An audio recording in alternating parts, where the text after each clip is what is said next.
விழுப்புரம் மாவட்டத்தில் புயல் வெள்ளத்தால் பாதிக்கப்பட்ட குடும்ப அட்டைதாரர்களுக்கு ரூபாய் 2000 நிவாரணத் தொகைக்கான டோக்கன் ரேஷன் கடைகள் மூலம் இன்று முதல் வழங்கப்படும் என வருவாய்த்துறை முதன்மைச் செயலர் அமுதா தெரிவித்துள்ளார்.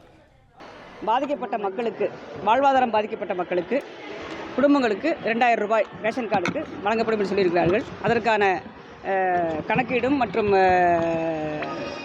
லிஸ்ட் ப்ரிப்பரேஷன் மாவட்ட ஆட்சியர்கள் தயார் பண்ணியிருக்கிறார்கள். இன்று முதல் மிகவும் பாதிக்கப்பட்ட மக்களுக்கு, பாதிக்கப்பட்ட பகுதிகளுக்கு 2000 ரூபாய் தொடங்கப்படும். அது பின்னர் ரேஷன் கடைகள் மூலமாக டோக்கன் விநியோகிக்கப்படும். இப்போ டோக்கன் கொடுத்து ஒரு 3-4 நாளில் எல்லாருக்கும் அந்த 2000 ரூபாய் யார் யாருக்கெல்லாம் நம்ம டோக்கன் கொடுத்துருக்கோமோ நம்ம பணத்தையும் டிஸ்ட்ரிபியூட் பண்ண முடியும். முதலாவது உணவு, தண்ணீர், பால் பாக்கெட்டு.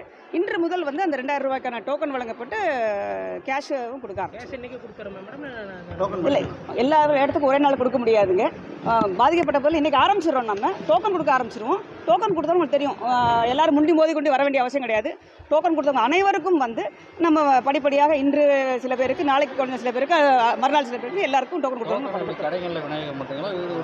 இல்லை, டோக்கன் ரேஷன் கடைகள் மூலமாக செயல்படுது. ஒரு நாளைக்கு ஒரு 100 பேருக்கு கொடுத்தோம்னு சொன்னால் 400 கார்டு இருக்குன்னு சொன்னோம்னா ஒரு 4 நாளில் முடிஞ்சு போயிடும். ஆனால் டோக்கன் கொடுத்தாலும் கண்டிப்பாக அவங்களுக்கு பணம் வந்துடும். ஸோ மக்கள் பயப்பட வேண்டாம். அரசாங்கம் சொன்ன மாதிரி உங்களுக்கான நிவாரண பொருட்களும் பணமும் பாதிக்கப்பட்ட மக்களுக்கு கண்டிப்பாக கிடைக்கும்.